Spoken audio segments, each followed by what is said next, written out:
So these are some remarks that I'd prepared for a university discussion on the United Nations Sustainability Goals, which I called Growth Has Been Good. So in particular, this year, Acadia University was supposed to celebrate and sort of commemorate academically the UN's 8th Sustainable Development Goal, which is actually about economics, decent worth and economic growth, promote sustained, inclusive, and sustainable economic growth, full and productive employment, and decent work for all. That sounds like a very obvious, natural goal, but it is a relatively new ambition in a lot of ways. If we go back into the past, for example, we see lots of people writing pamphlets or books or articles suggesting that growth might be bad. Growth could be bad in terms of generating a larger population, or the growth of the population was going to lead to catastrophic consequences like starvation, as is illustrated in these two very popular books from the early 1970s, right? Other people weren't concerned about just population, but in The Limits of Growth, which is an incredibly influential publication, there were arguments about, well, capitalism and economic growth are going to destroy the environment and consume natural resources, and that system is sort of inevitably going to collapse. These views have been very, very influential in much of academia, right? If you look at the Google Scholar citation count, 35,000 and change citations for The Limits of Growth, which is, again, this very classic worth of growth skepticism, which has got a whole bunch of flavors. Growth on a finite planet is going to destroy the environment, is going to destroy the food supply, we're going to run out of oil. And all of these basically come to the same conclusion in some way, that too much economic growth ends up being bad. Whereas every single economist, well, maybe not every single, but the vast majority of economists are more on this idea that growth has actually been pretty good. Mostly, this divergence in opinion is probably because of how we view growth as coming about. What are the causes of growth? And most economists, as we talked about in class, say that growth is really about more productivity, more efficiency, right? Getting more production out of a given amount of resources. And this is really what we find very strongly in the empirical data. So this is a very famous paper that I've taken this table from 2016 Jones. 90% of increase in production in the modern era was driven by more efficient use of resources, more highly trained labor, more higher, what we'd call that phrase there, labor augmenting total factor productivity, not by just pushing more factories, resources, inputs into the maw of the machine, right? So economic growth, to the best of our empirical methods, is coming from growth in efficiency and productivity. It's not coming from, well, we burned more oil, so we got more output. That's just not where growth comes from. Because of that, most economists expect that growth will deliver better living standards over time, right? Since growth is coming from more efficient uses of resources, more productive uses of resources, we can therefore use fewer resources over time and create less environmental damage. This has been a thing in economics going back to the 1950s. This is often summarized in the Kuznets curve, the idea that when societies are very poor and they start to industrialize, they start causing environmental damage. But as these societies get richer and become more efficient and more productive and richer to generate demand for a clean environment, they start cleaning up their act. And this is basically exactly what we've seen in North America and around the world, right? Despite massive increases in population, North American forests are in the best shape they've been in a very long time. Despite massive increases in population. Why? Because we've gotten way better at growing food.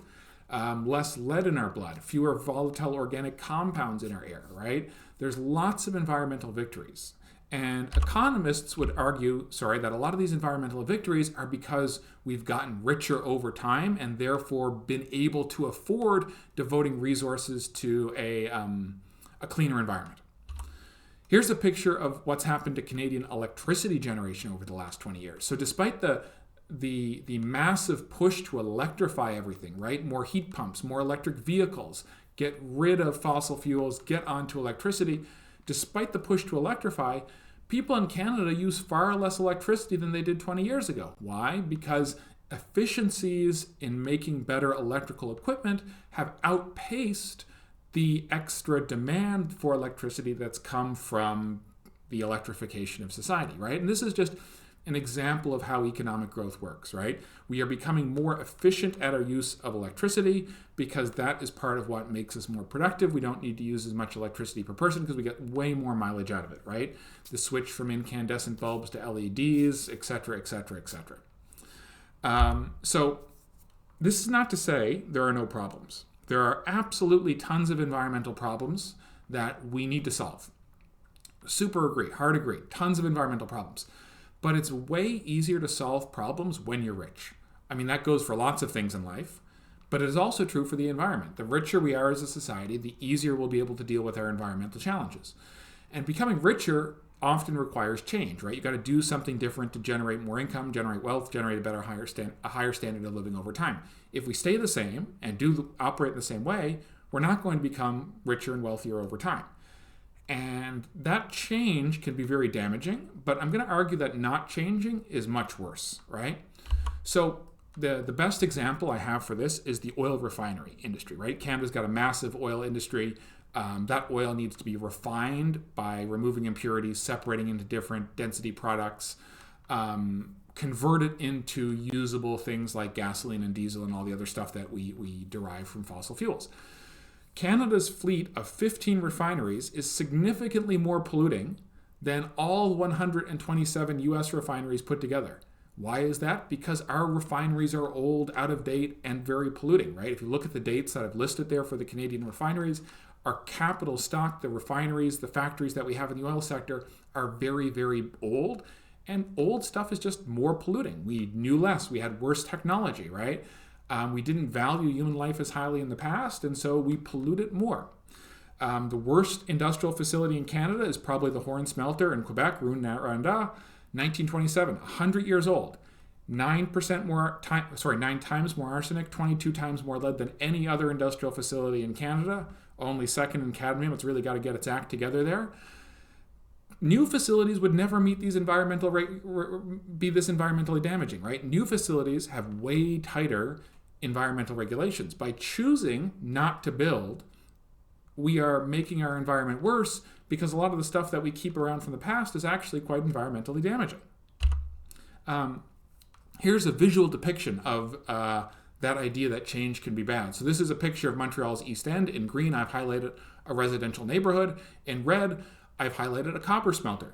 So at that copper smelter, all sorts of melting and pouring and vaporization of metal fragments is happening all the time. I don't want to live 140 meters away from a place where they're melting down copper scrap into ingots. I don't think anyone does, right?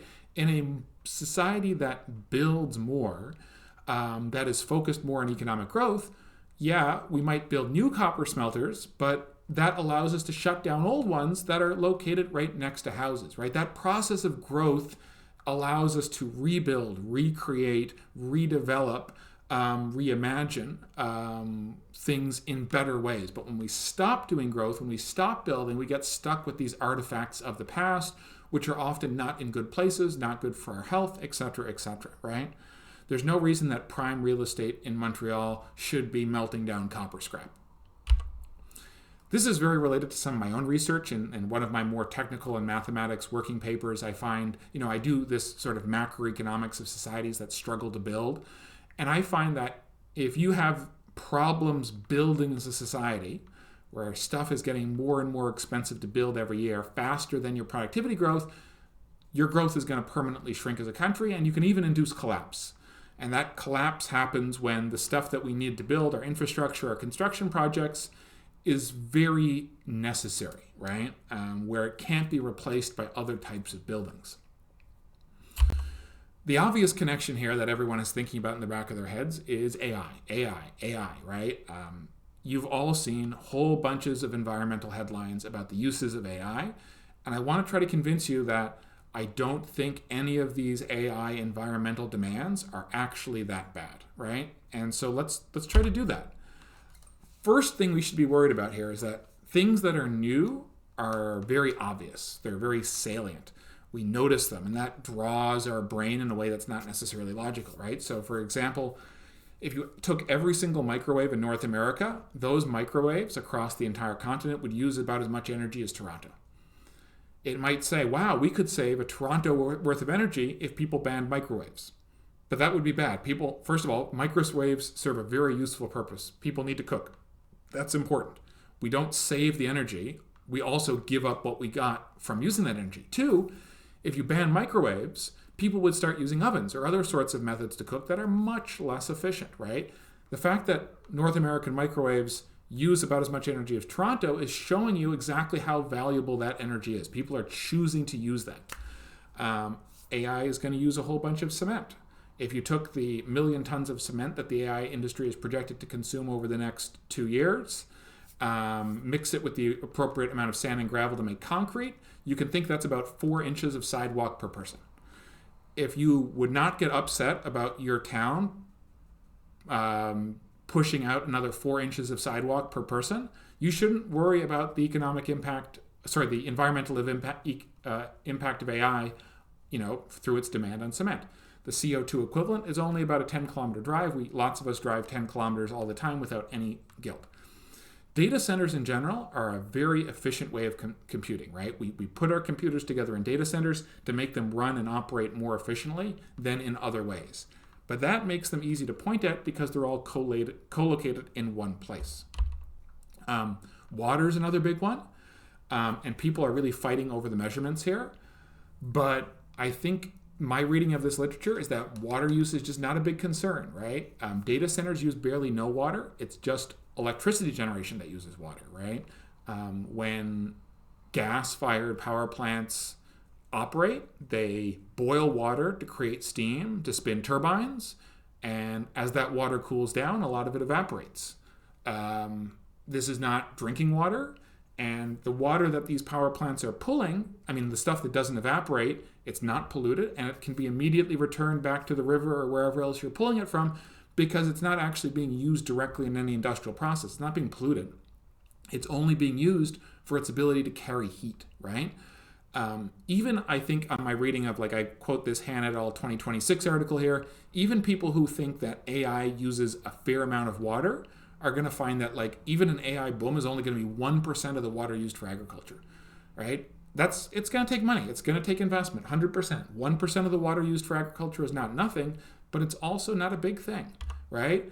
If we think about Kentville, the Kentville water system, at least from my approximate calculations, is enough water to do about 3 million AI prompts per person per day, including the power generation. And of course, in Canada, we often aren't using as much water in power generation because we are not running a whole lot of natural gas combined cycle power plants. We have more wind, we have more hydro, and so less water use. Another way to look at it is, I think by any reasonable standard, if your house is full of books, full of paper, that's more water usage than pretty much a lifetime of prompting the AI. And of course, the water to produce books is going to be polluted, right? You've got to use water in the pulp and paper industry, so you end up with all this polluted residue. The AI industry is going to use water, but it's not going to leave any water pollution behind. Pretty much everything we do uses a lot of water. As an economist, I think that AI prompts are not big resource uses, even without doing any research, because I get them for free. If I thought anything used a lot of expensive resources, I don't get it for free. Irving doesn't give me free gas. Loblaws doesn't give me free groceries, because those things are expensive to produce on a per unit basis. AI is very cheap to produce on a per unit basis, so it can be given away for free explicitly because it doesn't consume much in the way of resources. If we turn to sort of policy around AI, the recent federal budget plans to spend somewhat less than $1 billion on AI. This is completely meaningless, drop in the bucket. OpenAI, the ChatGPT people, are going to outspend the Canadian government by something like a factor of 8,000. 800. Google is going to outspend the government by a factor of 1,000 or more. These companies place high value on AI for all sorts of applications, and that means that even if you start to price water or ration water, the tech industry is not going to be blocked from water because they value it the most. They get way more value out of water. There's this study going around that says, look, if a data center uses a gallon of water that evaporates during cooling, the data center is creating about 50 times more revenue than a golf course using the same amount of water. Because of course golf courses use a ton of water as well, but they don't generate nearly as much economic value. So any sort of world where you try to ration water, you're not going to take water away from AI, you're going to take water away from other sources that use water, which might be totally worth it, right? We don't want water to be wasted, but in terms of the economic value created, AI is not wasting water. Other uses are much more wasteful. We could kick the AI industry out, right? Maybe you don't like AI, maybe you want to get rid of AI. We have to be careful about doing that, right? Not only are we giving up possible AI incomes, revenues, standard of living, but we're also giving up sovereignty, right? If we don't participate in AI, the United States is participating in AI, and our future will be run through United States tech companies, right? By choosing not to penalize tech because we can point at its data centers and point at its resource use, we are literally giving control of our future over to American tech companies. We can see that in the data, right? Canada, if you compare our standard of living compared to the United States, Canada's real GDP per capita is falling consistently and continually against the US, right? If you are of a certain age, you remember the 1970s, on the left-hand side of the graph, Canada was almost a peer country to the United States, right? Canadians earned almost the same wages as people in the United States. Today, Canadians earn meaningfully lower, right, wages compared to the United States. You see that continual decay of relative living standards. Now, 100% some of this is caused by more U.S. inequality. The U.S. inequality supports a high real GDP per capita, but the distribution of that income or that distribution of that wealth might be very unequal.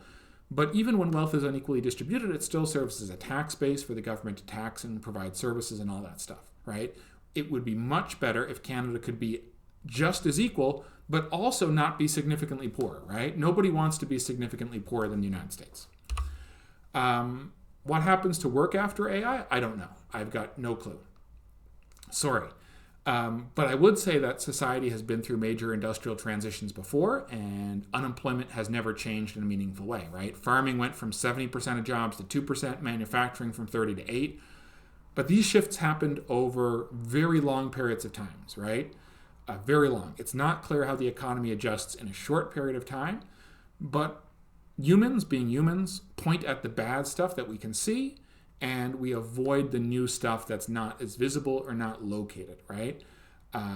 It's totally possible that AI turns us into horses, that there's no more useful work for humans, and nobody has a job. But if AI is that good, we will all be rich, right? There'll be so much. If AI can do everything, we can have tons of stuff, right? I wouldn't worry about it. And if AI doesn't work incredibly well, you'll still need humans, and things will go on. People are obviously worried about AI and jobs, but I would also say there's a discussion to be had about AI and capital. Why is AI going to be friendly to capital interests? AIs are going to become money managers. AIs are going to become bond traders and financiers. AIs are going to be really good at things like being CEOs, right? They're going to be always available 24/7, never sleep. They're going to be excellent at processing information from widely diverse sources. They're going to be excellent at impartial judgment. AI is going to make for a lot more competition, right? And anything that induces competition should reduce profits. To the extent that AI becomes very available, right, you have diminishing marginal returns, you should expect low returns out of AI in the future. Now, of course, it might kill us all too, right? Like, that's a legitimate concern that AI gets out of the box and destroys humanity. And I think that's a much more serious concern that I ascribe real probability to. But yeah, AI could be bad for tons of people's jobs, will be bad for tons of people's jobs, but AI could also be very bad for a lot of rich people as well. There's a giant literature that's growing every day about AI and economic theory. It's beyond the scope of this presentation to dive deeply into that. But at a very high level, economists are thinking a lot about how production functions, which is, right, again, this sort of recipe of how productive work happens, where output comes from. How does AI fit into that? So one branch of literature says, look, jobs are actually complex assortment of tasks. How many different actual specific tasks occur at any one job? Hundreds, right? You check email, you repair the photocopier, you do all sorts of things, you go to meetings. Even if AI can do a bunch of the specific job tasks, as long as there's still some tasks that are left for humans, everything will be fine. In particular, because AI, as AI will do a lot of some tasks, because it can produce so much, the tasks that humans can still do will become more and more important because AI is doing so much of the other tasks that the tasks that humans can still do become more and more necessary, right? In a similar literature, people talk about O-ring models or bottleneck models, saying that, yeah, sure, AI is going to start chomping out all sorts of jobs. AI will take this job. AI will be able to do that task. But there's got to be something that the AI is worst at. And whatever the things that AI is bad at are going to become these bottlenecks that are going to be incredibly valuable to resolve. So whatever AI can't do very well, humans will really need to go in there and earn a whole lot of money, and solving those bottlenecks or doing that bit of human labor will become very valuable because the importance of solving that bottleneck is so valuable because AI is doing so much of everything else. Again, if you go back to intro micro and you think about comparative advantage guarantees in a mathematical sense that there's always going to be activities in which humans are relatively better than AI, not absolutely better, but relatively. But of course, we're going to see massive relocation of wages across industries. We have no guarantee that any job will retain its cachet, retain its high wages. And the fact that nobody knows that can be reflected in markets, right? Markets, prices, stock markets, bond markets, labor markets. That's how society aggregates information, right? The decisions of employers and workers and firms and investors all get smushed into these markets where everyone is interacting, and outcomes in those markets tell us the consensus view of how society is evolving. I'll end this with a quote from a very questionable character. We wanted flying cars, instead we got 140 characters. I'm really sympathetic to the message of this quote, right? Canada, in a critical sense, is sort of like a stagnant economy where we're falling behind the United States. We struggle to build new things. Why we struggle to build new things is not totally obvious. As the world has sort of put more restrictions around building things, or it's become more difficult or less profitable to build, industries that don't build, like finance, law, and tech, have become bigger and bigger and bigger and more important because progress in those fields has been less restricted. These industries all have major concerns, but I would not say that environmental ones are a big concern.